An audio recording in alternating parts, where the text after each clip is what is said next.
যার কাছে অনেক টাকা আছে, ক্ষমতা আছে, তার কাছে আইন দুর্বল। যার কাছে টাকা নেই, ক্ষমতা নেই, তার কাছে আইন কঠিন। মাননীয় মন্ত্রী সাহেব, আপনি বলছেন ঈদে যে পরিবহন অতিরিক্ত ভাড়া নেবে, সেই পরিবহনের রুট পারমিট আপনারা বাতিল করবেন। ধন্যবাদ মাননীয় মন্ত্রী সাহেব, যুগ উপযোগী কথা বলার জন্য। যে পরিবহন ভাড়া বেশি নেয় তারা কিন্তু ওই ব্যবস্থা করেই ভাড়াটা বেশি নিয়ে থাকে। ওরা ভালোভাবেই জানে, যদি আপনারা অভিযান চালান, সেই অভিযানের যদি ধরা পড়ে যায়, হয়তো আপনারা কিছু জরিমানা করবেন। এই জরিমানার টাকাগুলি তারা রেখে দেয়।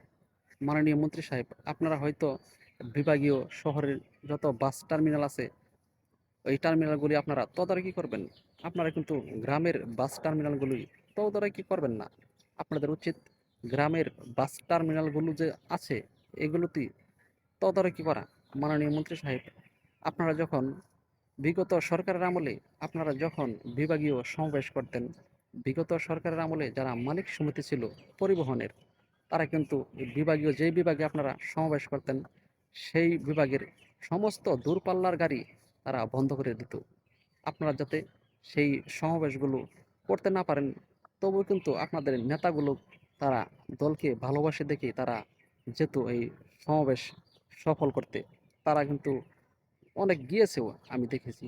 তখন আপনাদের এক বড় কেন্দ্রীয় নেতা বলেছিল, আমি নাম বলবো না, তখন নেতা বলছে, আপনারা গাড়ি বন্ধ করে দিচ্ছেন, আমরাও দেখে নিব আপনারা কিভাবে গাড়ি চালাতে পারেন।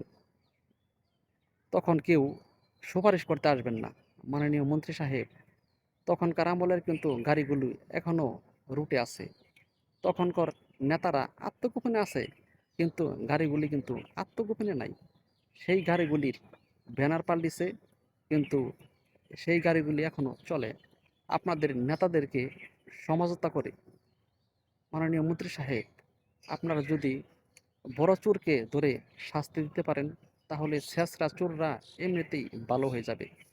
জয় হোক মানবতার, আল্লাহ মহান।